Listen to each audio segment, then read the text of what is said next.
Welcome to today's webinar, brought to you by the Current Consulting Group and sponsored by Premier Biotech. I'm Greta Walsh of the Current Consulting Group, and I will be facilitating today's presentation titled Game On, Oral Fluid In, Urine Out, What to Do Now. Today's presentation qualifies for one continuing education credit from SHRM and CCDAP for those of you who attend the presentation in its entirety. You will receive information following today's webinar on how to apply for that credit. We're excited to share with you information about today's sponsor. Premier Biotech is a leading provider of rapid oral fluid and urine drug testing solutions for criminal justice and corrections, the workplace, health and human services, and clinical-based programs. Premier Biotech is backed by the company's CAP Forensic Accredited and CLIA certified laboratory located in Minneapolis, Minnesota. Today's presenters are Dr. Jen Colby from Premier Biotech Labs and Brian Feely from the Current Consulting Group. Dr. Colby is a scientific director at Premier Biotech Labs. She is certified by the American Board of Clinical Chemistry and Toxicological Chemistry. Dr. Colby has leadership roles in several professional organizations, and she is an active peer reviewer for a number of journals. Also joining us today is Brian Feely, Vice President of the Current Consulting Group. He has more than 40 years of experience in the diagnostics industry. He's an inventor on 4 patents in the diagnostics field and is an author in numerous publications. His focus for the last 25 years has been in the oral fluid diagnostics testing field. And with that, I will go ahead and turn it over to Brian Feely of the Current Consulting Group. Thanks for the intro, Greta, and thanks everybody for attending today's webinar.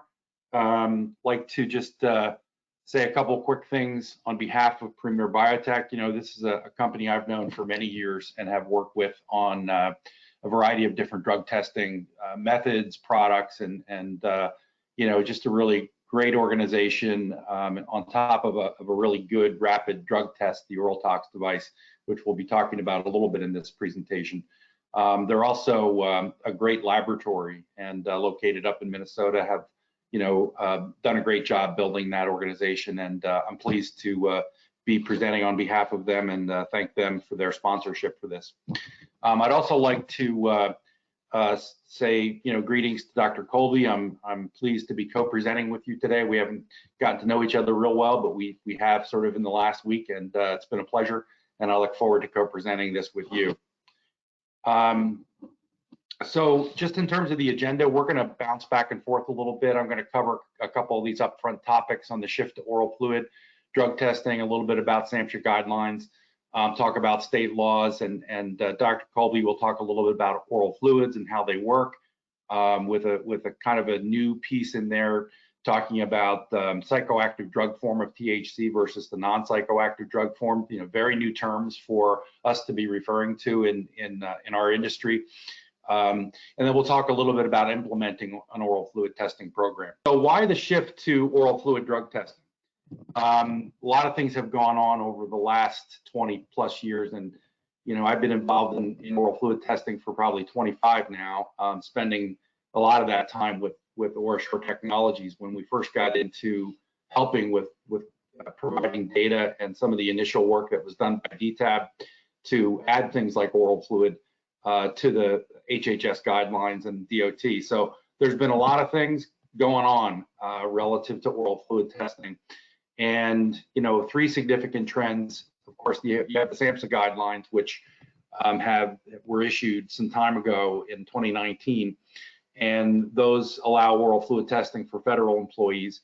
You have the DOT now endorsing oral fluid and essentially allowing for oral fluid to be used for DOT regulated employees, and that will still need to be followed by labs getting certified to do it. So you can't start right now for DOT, but it's coming.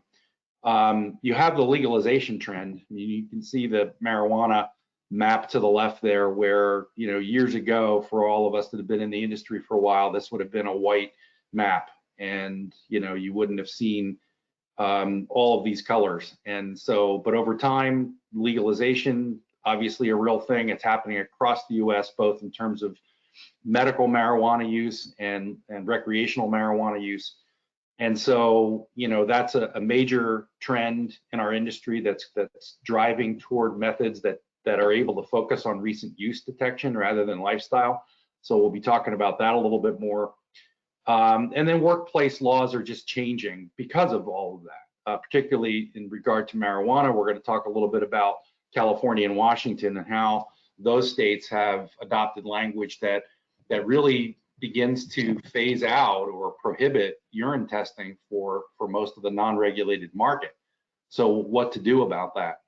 Yeah, I think another one that's not on here really just in terms of trends is we've had 20 plus years of oral fluid being introduced into the workplace market, and for that matter, other markets as well. And so sometimes, this industry moves a little slow, and government moves slow when it comes to approving things. And I think that what the fourth thing is you're seeing here is just time has passed. Many people have adopted oral fluid testing, both rapid and lab-based oral fluid testing, and they're seeing the benefits of oral fluid. So that's just another important trend, I think, that's contributing to all this.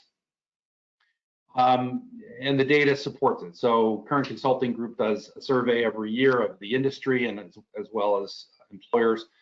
And the method that showed up in this year's screening discussions about screening methods was a question to providers: what do you predict oral fluid drug screening will be the most used method in the future? Years ago, this would have been 10% oral fluid, 80% urine, and maybe the balance hair testing. On this year's results, 46% of those providers that were screened, which was a pretty big number, predicted that oral fluid screening will be the most common method in the future. So, and 46 was also the number for urine. So that polling and that group of providers are saying, more and more over time, they see urine becoming less of a method they're going to supply in the future, and oral fluid being more. And so providers who say they offer oral fluid testing surged from just 30%, 36% in 2019 to 85.6%. That's, nearly everyone, in this poll. And that was in 2022. Really a mind-boggling sort of number here. And I went back and forth with this number with my good friend Natalie Barnes at Premier, because we both, I think, had opened our eyes wide when we saw these numbers. And so rapid oral fluid screening market, and that has to do with all rapid oral fluids, right? Expected to double in 5 years from $9.2 billion in 2023 to over 18 billion in 2028. Now, a big driver of that is the fact that a lot of tests came out during COVID that were oral fluid based, oral fluid collections followed by PCR, oral fluid tests that could test for the antigen. You've also had for many years infectious disease tests being done with oral fluid, such as HIV, hepatitis, the list goes on and on. So the point of this is, in addition to the things happening in the drug screening market, things are happening in many other areas that involve oral fluid screening, just further validating the use of an oral fluid sample for diagnostic testing. And a lot of the reasons they deal with cost savings, time savings, convenience, efficiency, all the things that you get and you're looking for if you're going to make a change in your drug testing program. So a little bit about the guidelines and both SAMHSA and DOT. So as some of you may know, in October of 2019, SAMHSA issued the mandatory guidelines for oral fluid drug testing. And, that had been a long time coming. As I said, I recall working on this in 2024 or 2004 when we started to first provide data and gave feedback, and they were asking questions and having meetings. And it took a long time to get to the finish line. But basically, it's reassuring to see that a government agency like this cares enough and that they spent the time to do it and continued to pursue it and didn't let up on it, because these are the benefits that they laid out in that mandatory guideline: the flexibility, the versatility, the reduction in invalids. I mean, all you have to do is go on the internet and type in pass my P test or passmyurinetest.com, and you're going to get literally hundreds of thousands of hits. So, urine's been the standard for many years, and it's not going to go, away completely, but people have found ways to beat the test. People have found the holes, and these are people that go into bathrooms to give a urine sample, and 90+% of the time it's not an observed collection, they're by themselves. So people have learned to subvert urine testing. Oral fluids saves a lot of time. They identified that as part of the guidelines. And then the versatility and detection, this piece about being able to detect recent use, becoming even more important. Over the years, I think, in some cases it might have been looked at as a little bit of a limitation or a challenge with oral fluid because it doesn't have a real long window of detection. But guess what? That's exactly what people are looking for today in the large majority of the applications that are out there, especially for workplace drug testing. So, this statement kind of says it all. As SAMHSA put together their guidelines, and they talked about oral fluid testing, and the thing that we wrestled with for years was this validity piece. And it's not the same, it's not been proven, or it doesn't have the same data, or you can't, it's not the same confidence level. Well, this statement says it all from them. Right? The scientific basis for the use of oral fluid as an alternative specimen for drug testing has now been broadly established, and the advances in the use of oral fluid in detecting drugs have made it possible for this alternative specimen to be used in federal programs with the same level of confidence that has been applied to the use of urine. So that's, bold, important, and, really a groundbreaker when it comes to this industry. The other reason being, who follows SAMHSA and HHS? That's the DOT. So when HHS issues guidelines, the follower is DOT. So they look at HHS, they have to have these guidelines out in order for them to establish their DOT rules. And that's exactly what happened. So the final rule came out and went into effect this year. And why did they decide to permit lab-based oral fluid testing? A lot of the same reasons that you saw on that previous slide or two. So, they deal with combating adulteration and substitution in the regulated market. They know it's happening. And by the way, not on this slide, has to do with the dilution effect that you can get when someone purposely or inadvertently consumes too much liquid. That's called sample dilution. And that can happen in hot climates without anybody intending to do it. But most of the time it happens to be, people are using one of those products to help beat their test, but you can't do that with oral fluid. So you can't subvert it easily. You can't dilute it.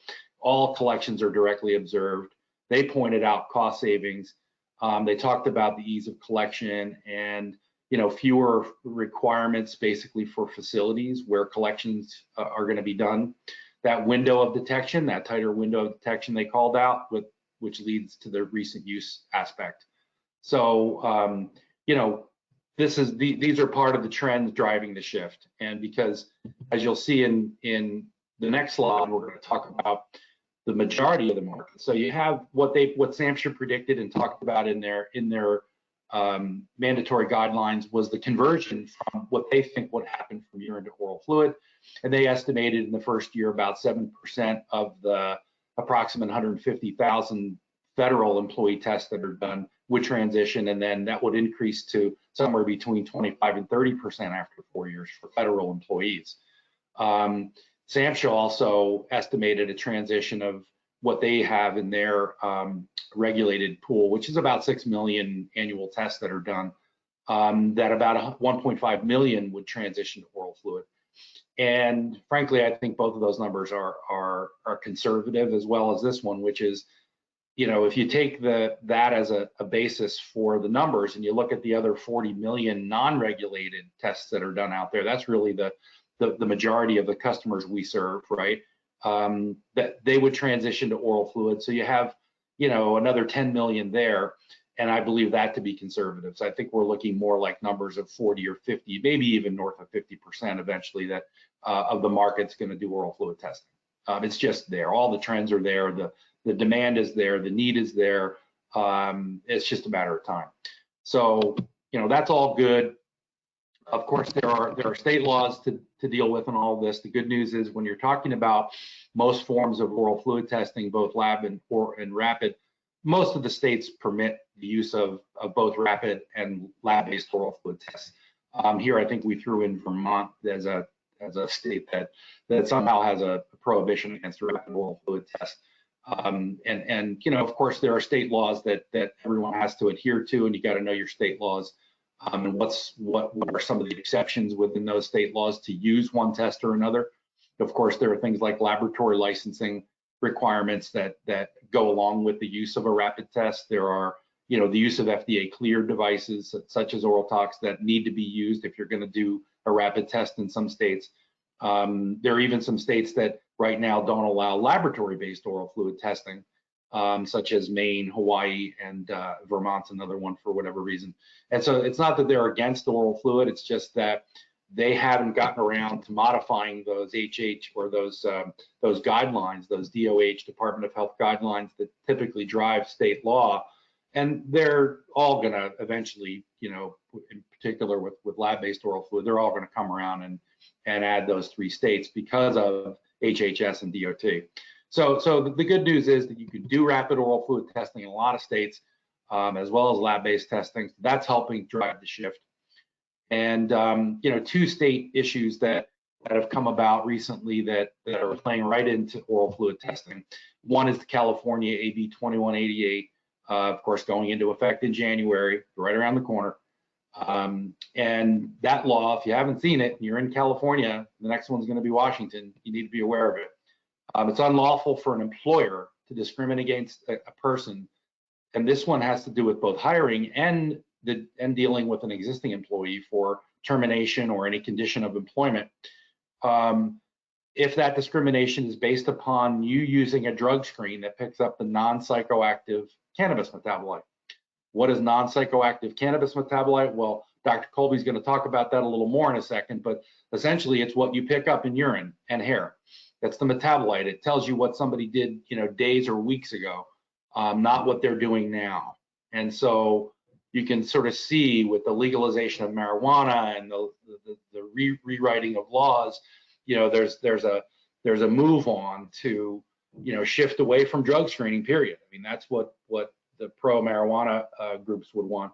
But this has allowed for oral fluid testing, as we'll talk a little bit more about in a second, and Dr. Colby will go through. There are a few exceptions in California. I believe it's the constructions trade, and of course you have regulated testing, whether it's, you know, federal or DOT. There you can continue to do what you're doing in those areas, but everything outside of construction and regulated testing, you got to pay attention to this new language. Same thing in Washington. The only difference here, well, there are a longer list of exceptions, but beginning of next year, same thing. This deals more with applicants. So during the hiring process, you can't prohibit against them, or you can't discriminate against them for using marijuana or pot off the job, away from the workplace, and you can't discriminate against hiring them if you're using a non-psychoactive cannabis metabolite test. Again, urine and hair. Okay, so I think we have a quick poll question, and Greta's going to come back on and help with that. Thank you, Brian. For our first poll, the question reads, if you're impacted by the January 2024 changes in California or Washington, what is your drug testing plan?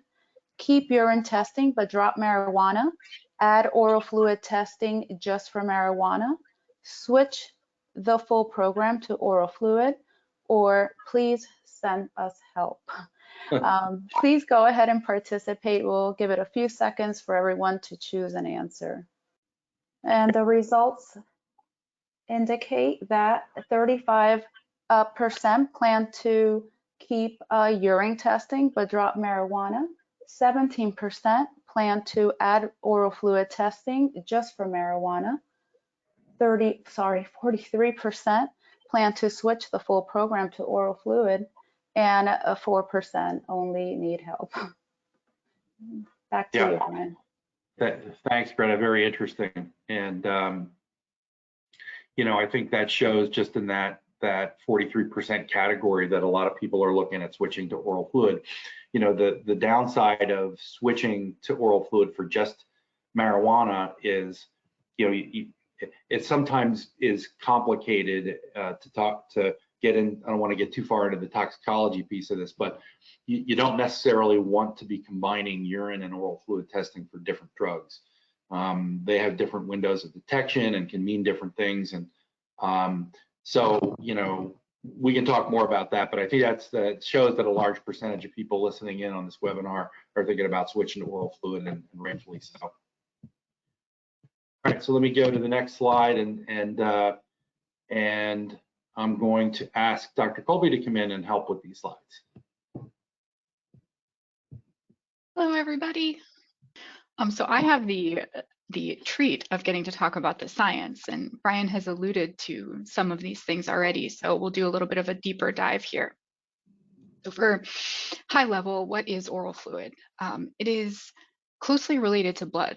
I think of it as a filtrate of blood, meaning that many of the things present in your blood are also present in your oral fluid, and that includes things like drugs. And the cool thing about oral fluid is that it's constantly being made and constantly being sort of replenished, right? Because you're constantly swallowing what's in your mouth. So the presence of drugs in oral fluid typically indicates the current state in the body. So from a perspective for drug testing, drugs get into oral fluid really quickly. So that makes it a great marker for recent use. It also means that, as your oral fluid is constantly being refreshed throughout the day, that the presence of drugs will typically decrease. And so, as Brian has mentioned, oral fluid is a great marker for recent use. He also talked about some of the advantages of the collection, and just at a high level, oral fluid gives you some of the cool stuff from blood, meaning recent use, but it's a non-invasive collection. So you don't have to have someone, a medical professional, stick you. There's no pain associated with it. It's fast, it's easy, and there's a couple of different ways you can do the collection. Most of the time there's like a sponge material or a fiber pad that collects the oral fluid, and then that sample is transitioned either to a tube for testing in a laboratory or directly into the point of collection device if that's the route you're going. And the third method of collection is probably the one that everyone has experienced with COVID tests, right? The sort of passive drool thing. That's not the most pleasant. The sponge approach or the pad approach are a little bit more tolerable for users. But at a high level, oral fluid is fast, it's easy. And as Brian mentioned, those collections are directly observed. So it's very difficult to cheat the test.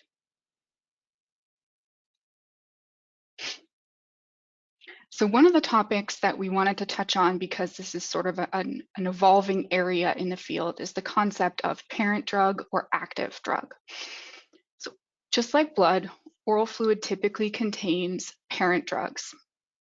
And the key point about parent drugs is that those are the compounds that have an effect on the user. So they are the psychoactive type of molecule. They are producing the effect that the user is desiring. So in the case of something like THC, that's the active compound in marijuana or cannabis. And so in oral fluid, the primary compound that we would detect is the same as we would detect in blood, and that's the active delta-9 THC. That's different from urine because urine is a waste product. And so as a person is, if a person takes a drug, that drug is converted to an inactive metabolite. And then those inactive metabolites end up in waste products, the urine. So when you do a urine drug test, you tend to be looking for inactive metabolites. Again, that's, we'll talk about the window of detection and the implications of that momentarily, but just in terms of the actual form of the drug that we are detecting, in oral fluid and blood, we are looking for active components of the drug, and in the urine, we are looking for inactive metabolites. And to tie that all together, the window of detection, or the period of time in which we expect to be able to detect a drug, is significantly shorter if we're looking for the active compound. Just keep in mind the body is always metabolizing that active compound into inactive versions. And if we're looking for that inactive version, the detection window is significantly longer, meaning we may be detecting past use. We may be detecting use from several days ago. And as Brian also mentioned, with the changes to state laws, with requirements to detect or to not take action on the basis of detecting inactive forms of drugs, the distinction between the active parent drug and the inactive metabolite has become really important. Because THC or marijuana is one of the drugs or the drug classes in which this distinction is especially important, I tried to summarize the different things that you might be looking for in your testing program. So this graph or this chart has the THC type in the left column. And so there's the inactive metabolite, which is carboxy-THC, which is written here as THC-COOH. So that's the compound that's the target for most urine assays. And then below that is the active form, which is parent THC. It's also called delta-9 THC. That is the psychoactive form. And that is what is detected in a sample of oral fluid or breath or blood. Whereas the metabolite, which is inactive, has no impairing properties. That's what's detected in urine or hair. As we mentioned, detection window is a concept that describes the period of time after use where you can expect to be able to detect the drug or molecule of interest in whatever sample type you're looking at. Brian also talked about sort of the trend towards looking for recent use versus lifestyle use. And so I think the window of detection for different drugs in various different types of samples is really key for this. What this graph is trying to show is the difference in the amount of time you can detect a drug in breath, blood, oral fluid, urine, and hair. And I know there's kind of a lot going on here, but the key point is that breath, blood, and oral fluid concentrations rise very rapidly, typically within minutes of use. Urine is a little bit slower, so there's a delay there. And then the concentrations fall off at different rates. So breath falls off very quickly, meaning it has a very short window of detection, handful of hours. Blood is longer. Oral fluid is slightly longer than blood, typically because, as we talked about, they're closely related. Oral fluid concentrations will lag a bit behind blood. Urine is significantly longer than blood or oral fluid. So urine, you can see the presence of metabolites from use that occurred days to weeks ago. And then hair, sitting all the way on the right out there, is totally different. There's a significant lag, so that would not show recent use at all. But the window of detection is very long. It could be on the order of months or longer. So you have this as one important variable in determining what kind of use you're going to detect with your program. So the detection window of the sample type itself. And then the other key piece is what we've been talking about the presence of active drug versus an inactive metabolite. And the reason that these things are important is because if you're trying to look for recent use and you know something about how long you can detect the presence of a drug with the sample you've chosen, then you may be able to correlate that against what you know to be the window of impairment. So again, looking at cannabis or marijuana, there's an analysis from the University of Sydney where they looked at, I think, 85 total publications studying the effects that marijuana has on behavior. And so this is the active form of the drug. And the window of impairment was found to be something between 3 and 10 hours, depending on a lot of different factors. But as an estimate, 3 to 10 hours. And what you'll see in the graph on the right is that breath only gives you a few hours. Urine, as we talked about, you're looking for an inactive compound. So that's not particularly useful if you're trying to talk about whether someone is impaired. Oral fluid gives you a window of detection that is longer than the window of impairment for marijuana, and it also allows you to measure that active compound. So those are, again, key things to be thinking about if you're in a state that's impacted by the changes in laws. So at a high level, understanding the window of impairment is useful for employers who are interested in choosing the drug testing method that fits their needs in terms of state law changes, or just in terms of correlating a positive result with what's known to be the window of impairment for a specific drug and the particular form of the drug that your sample type is enabling you to detect, which again, for oral fluid, it's got the benefits of blood because we've got the active forms of the drugs, the ones that are producing an effect on the user, and we're able to detect those. So to summarize, oral fluid gives you a window into recent use. Concentrations go up quickly and then they fall quickly. So you're not detecting use from a week and a half ago. You're detecting use from, let's say, the last 24 hours approximately. As I mentioned, the window of detection for oral fluid and THC, which is the active drug in marijuana, the oral fluid window of detection covers the window of impairment. We talked about oral fluid tests being easy to administer. And we've also talked about the fact that they're all observed. And so for people who are incentivized to beat the test, it's nearly impossible to do that with oral fluid. And now we have a polling question, so I'll hand it back to Greta.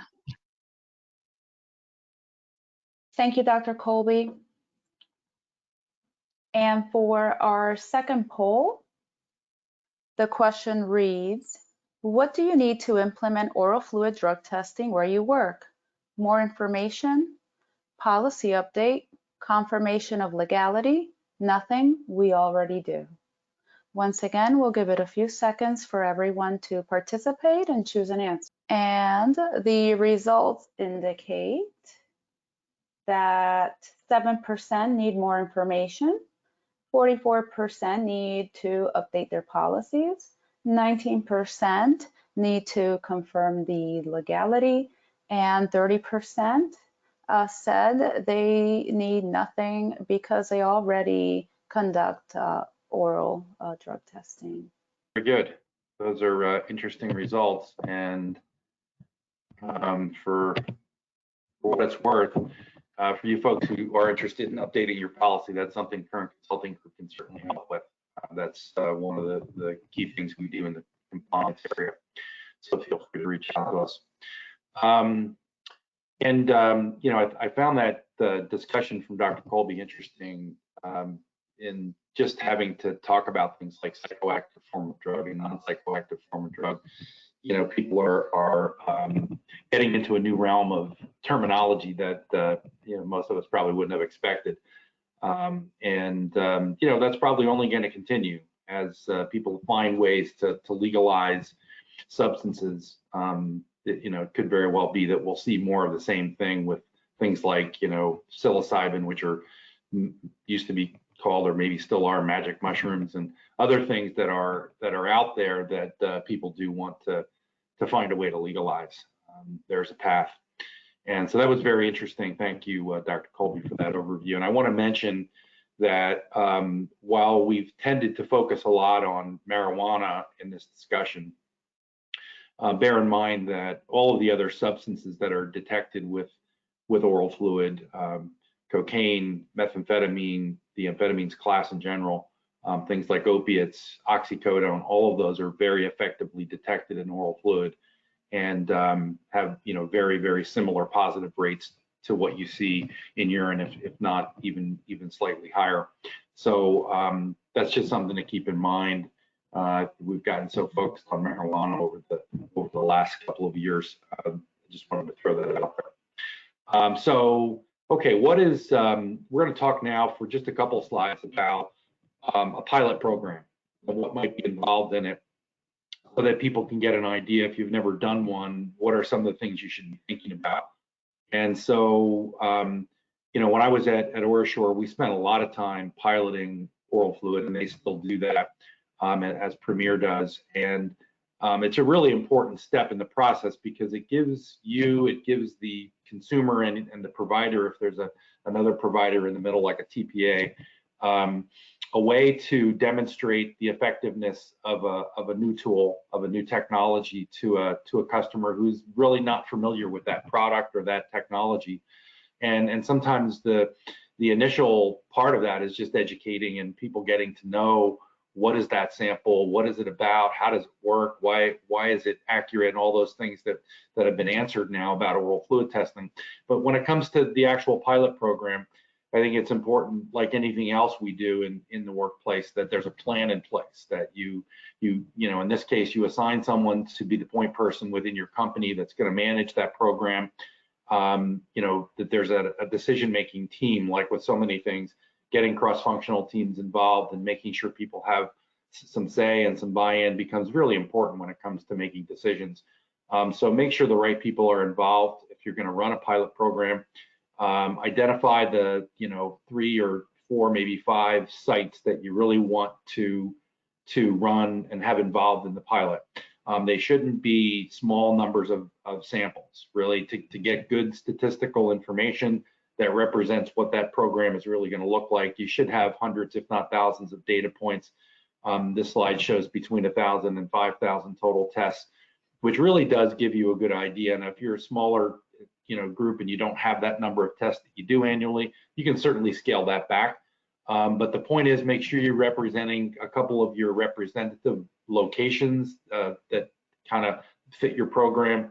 Make sure you get as many tests in there as you can, really understand what it is that you want to achieve with that program. What does it need to show you? The quickness of the collection, the speed of hiring, whatever it is that criteria is, make sure that's laid out ahead of time, and that the pilot is designed to really hit all those.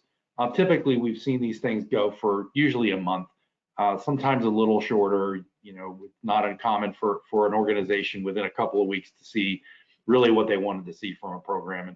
And frankly, you know, in many years that we did pilots and I had experience doing them, rarely, if any, did I find a customer not moving ahead with oral fluid testing if the program was designed right, if these kinds of 5 steps were in there and they followed them carefully and had regular reviews.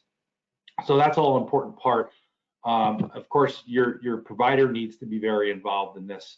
If you're using a TPA or if you're dealing direct with someone like Premier, you know, that they should help with it. They should help prepare you and help with the decision-making process, and, you know, getting people involved, making sure that there's, you know, a good plan in terms of who's going to get trained to conduct the test, how will they do it, helping with the paperwork if need be. So the provider plays an important role in that pilot program to make sure things are going well and that they're helping and you know, making sure things like anything that needs to be confirmed going to the lab, that the confirmations are set up and sample flow is worked out, the workflow is worked out. That's a really important piece.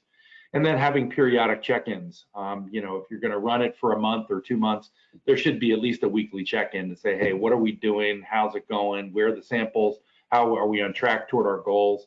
And, you know, the provider should easily be able to provide you with the number of tests that are being done and how things are looking, and are there, what are the number of presumptive positives, and how's the workflow going, and then troubleshooting anything. And, you know, there's always some bottlenecks that occur, some things you'll find midstream, and it's just important to have those periodic check-ins, because you can step back and say, okay, we need to change this a little bit, or this one site is having a lot more success, or there's more samples coming from them. You might want to, you know, shift gears a little bit in the middle. There's no harm in that, as long as your original criteria and what you're trying to achieve stays on track.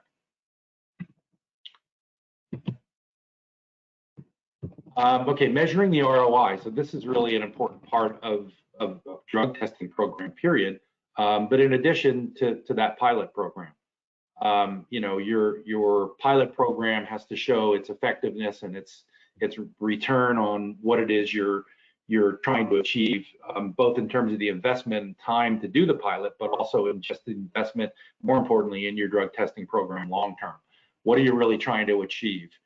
You know, how well it saved time, if that's really what you're trying to do. I know that very often today with lab-based tests, you see fairly long turnaround times. That got, you know, even more challenging during COVID. Even the hours of operation of collection sites started to get limited in access. And then you talk about weekends, or, you know, having to do third shifts and get somebody to a collection site, that became more and more challenging, which really that takes away from, you know, hits your time, hits your efficiency. And if somebody's got to go a distance, that's time away from work. So saving time is money. That's a very common trend that we see in a pilot program. Just making things more effective with your overall screening program. And so, some of the things you might look for are tracking how many candidates that were deemed to be hire worthy the same day, whereas that may have taken with a urine, or an oral or a lab-based test that may have taken days. It may have taken 3-4 days. By the time the sample gets to the lab, they do the screen. If it comes up positive, there's a confirmation that takes another couple of days. So it could be 3 to 5 days until you've got a hire worthy decision on a candidate who you may have wanted to hire yesterday. And then ultimately, how many of those were really hired? And so those are just a couple things that you can look for in a pilot program. You can look for things like today with the marijuana laws and things that we're looking at within Washington and California. If you move to oral fluid, are you hiring better quality candidates? And that's a little harder to tell. It's a little softer type of an assessment, but you can look at that long term, and you know from your company and the way it operates whether, what will be the difference if you decided you're going to drop marijuana testing from your program. You know what's going to happen. You're going to get marijuana users applying for you, and they're going to know you no longer test for marijuana, and you're going to become an outlet. So is that better, because you're able to hire more people that are lower quality, or is it a better direction to, basically use a tool like oral fluid? I might not get that week or 2 week window of detection. In fact, I might not want that. And now I'm compliant with the law, but I'm still checking a good box that I'm testing for marijuana.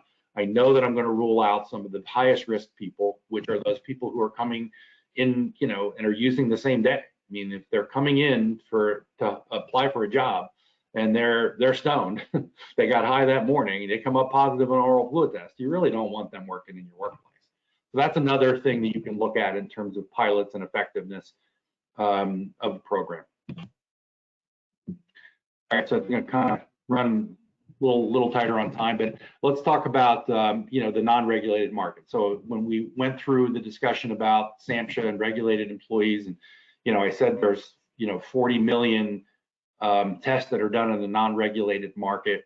The good news is, of course, you can begin doing oral fluid right away. There's no need to wait.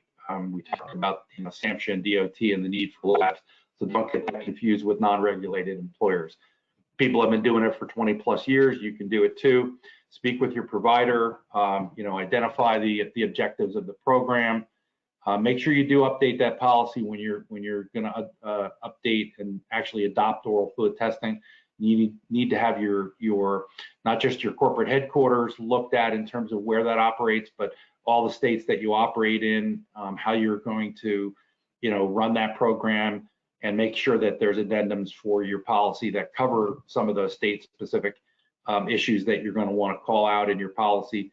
Doesn't take a lot of time. It's not super costly, but to update your policy can save you a lot of money if something goes south and you haven't updated your policy, and you find out you're not compliant, and then something pops up where somebody's coming after you. Determine who will help with the test, who will actually conduct it, how will they be trained, making sure your supervisors are aware and prepared for the new program, and making sure your vendors, suppliers are ready to provide you with the services. And then, of course, announcing the program to your employees. They need to understand something has changed. This is the way we're doing it, or this is a new method we've added. And keep in mind with oral fluid, it doesn't necessarily have to be all or none. You might find that you really like what we've talked about today in terms of the recent use aspect, which ties really well to post-accident, reasonable suspicion, things that tie to you knowing what someone had in their system at that time. A program, I've seen programs roll out where they continue to do urine testing for part of their program, or they do hair because they really want that long-term indicator for pre-hire, but they use oral fluid for the other part of the program. So don't think it has to be all or none. I think when you get to using oral fluid, though, a lot of times what we've seen is people decide they wanted to use it for their whole program because it is so easy to manage and so easy to deal with. They just end up flipping the whole program. So I think that's leaves us with enough time for questions, and I will ask Greta to come back on and see if there are any, and move to that step. Thank you, Brian. Thank you, actually, both of you, Brian and Dr. Colby, for a great presentation. For our first question, Brian, I think this one's probably for you. Do you have a timeline on when the 2 labs are certified, and also which device is ready to be used for DOT? Yeah, great question. So I don't have a timeline myself, and I don't know that there really is a timeline right now. The things that have to get done to get 2 labs certified, just very briefly, include, an oral fluid collection device that can meet the requirements. There's slightly different requirements for SAMHSA versus DOT. I think most people will just agree that DOT is going to have to rule and dominate because of the much larger market that represents and much more broadly applicable. So you need the device that can collect the sample and be subdivided into 2. And that has to be FDA cleared. You need the assays that go along with it. Those screening assays have to hit the cutoffs that are in the SAMHSA guidelines. And then once those are in place and available, then the labs have to get certified by HHS using that device and validate, that they're getting the performance that's there. And then of course you have all the other pieces. The collections have to be written up in terms of training methods, and collectors have to be trained. The trainer programs have to roll out. Of course, MROs, SAPs, all of that piece has to fall into place too. So you're looking at, probably certainly months and sometime well into 2024 until most of those pieces are really falling into place. So I personally don't think you're going to see that for another, 12, maybe 8 to 12 months, and before a lab is actually certified. Could be sooner, but I think there's still, from what I understand, a lot of boxes to check yet. And was there a part 2 of that question?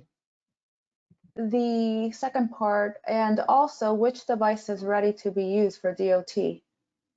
Oh, so no device is ready for DOT right now. Thank you, Brian. The next question, I'll have Dr. Colby answer it, if that's okay with you, Dr. Colby. It actually reads, does oral testing detect all drug usage? All drug usage. It's really hard to answer questions that are everything, always, never, that have any of those words, right? Because there's always the exception. It detects most drug use, and the sensitivity is probably variable. So we talked a lot about marijuana and THC today, and so that you can't just extrapolate to all drugs based on that. But the detection window would be variable for different drugs. Thank you, Dr. Colby. And since I have you, I'll ask you another question. How do you confirm a positive screen using the oral tox device? Sure, so a lab question. So typically what happens is the client will send the oral tox device back to the lab, and we have a special piece of equipment that allows us to open up those devices and extract the oral fluid out. And while it happens occasionally that there's an inadequate amount of sample remaining, it's probably less than 1% of the time. So we get the residual oral fluid out. So even when the devices look kind of dry, we can still manage to extract out some of the oral fluid. And then we test that using state-of-the-art LC-MS or liquid chromatography tandem mass spectrometry instruments. That's the standard in the industry. So once we've got the sample out, it tests just like any other oral fluid sample would. Great, thank you. And are there ways to cheat an oral fluid test? That's another question that often comes up. So I can tell you what I know, and then perhaps Brian can tag in. So I have seen products advertised that are like liquid pouches that you would hold in your cheek that would dilute the test. But I think if people are following the collection protocol, which is I'm going to check that you don't have anything in your mouth before I administer the test, then I would say that no. Yeah, and I'll just chime in because we did actually look at some of the products that are out there. There's one particular theme of products that is called, well, it's basically a saline salt solution. I think it was called Spit and Clean if it's still on the market. Essentially, it was like gargling with salt water. It's like you went to the beach and, you know, went under and came up with a mouthful of water. That's kind of what it tastes like, because I actually tried it with one of the victims. And the concept there is to, you know, gargle with it and dry out the mouth, so that when you try to go to do an oral fluid collection, you know, you don't get any oral fluid. In fact, one of the claims on the product was, you know, shuts down oral fluid production for, I don't know, 5 minutes or something, which of course is bogus, because if you shut down oral fluid production in any of us, we will die. But basically it can dry out the mouth. And the comeback to that is, again, if you follow the protocol, I think all of the manufacturers out there have built in a 10-minute window, which says, when you get an applicant in front of you and you're going to or an employee, you're going to do an oral fluid collection, there's a 10-minute wait period before you actually physically allow them to do the collection. And so that 10-minute period is really important, because oral fluid is produced about every 10 minutes. You're producing another batch of oral fluid. And I know that's sort of hard to equate to anything, but every 10 minutes you're going to be producing oral fluid all the time. Even if you have a dry mouth, it's going to come back, and you're going to begin to salivate again. In fact, a little known fact: we make 1.5 liters of saliva a day. And so when you think about the size of a liter bottle, the 1.5 of that is what we make. So the body makes plenty of oral fluid. It will regenerate the oral fluid. Those products don't work, but just follow the protocol, because you do want to make sure that they haven't had anything in there, and they come in and sit down, and the timing is just right where they do a collection. The other thing is that most of the collectors now have a volume indicator on the stick. So, and I know Oral Tox has one. So once you put that device in the mouth and you swab it around, and by the way, just that very act of swabbing generates oral fluid. It stimulates oral fluid production. But the pads, the stick has a red dye on it that runs up the channel, and it hits a box, and that tells you that you've got enough oral fluid. And then finally, the other thing I will say, that what people are going to probably start seeing more, because the regulated guidelines call for this, you do have to have an individual open their mouth. And if you're a collector, you're getting trained on, at least for regulated testing, which probably will trickle into non-regulated testing in terms of protocols. You do ask them to open their mouth and make sure they're not holding something in their gums. If they do, they have to spit it out, and again, wait 10 minutes. So those are some of the protocols. Thank you, Brian. And before we continue, I just want to encourage all our attendees to please submit your questions in the questions section. We do have a few minutes left for Q&A.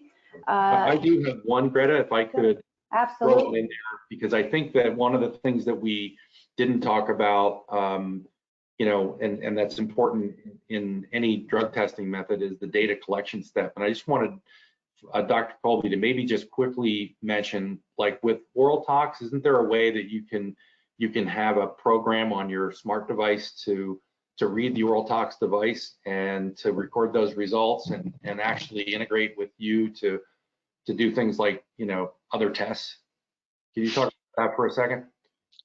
Yes, at a very high level. I am by no means the world's expert on the app, but you're talking about OT Scan, which is the app that pairs with the device. Yeah, so that app can help you interpret the results as either negative or inconclusive, and then you can use the app to directly order a confirmation, which gives you basically all you need to send that sample straight to our lab for the confirmation testing.